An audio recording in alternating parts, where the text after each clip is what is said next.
Matthew 12:28. Eide in pneumati theou, ego ekbalo ta daimonia, ara efthasen ephumas he basileia tu theou. Here Jesus continues to respond to the accusation of the Pharisees that he is casting out demons by the power of Beelzebub. He says, but if by the Spirit of God, and the genitive there, God could be genitive of relationship, could be genitive of source. If by the Spirit of God, I, Jesus speaking here, I am casting out demons, then the kingdom of God has come upon you all.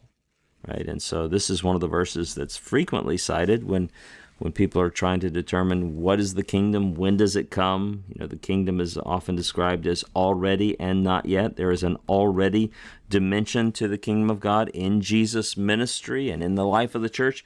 But then again, we read other verses that speak about a coming kingdom. There's a not yet dimension. So biblical theologians and systematic theologians try to hold those in tension. Let's look at this word efthasen. What do you see there that might help you figure that out? Well, you say, I see an augment, maybe, and I see a sigma, so I'm going to guess this is an aorist active indicative.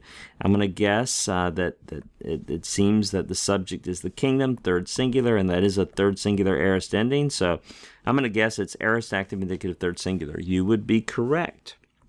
This is from the verb phthano, to come upon, to arrive. And this word only occurs 7 times in the New Testament, and it actually occurs just 1 time in the Gospel of Matthew. So it would be called a hapax for the Gospel of Matthew, but again, 7 times in the New Testament. We'll mention one other thing. We saw up above that this theou was probably a genitive of relationship or a genitive of source. Here, this genitive theou probably should be understood as a subjective genitive, right?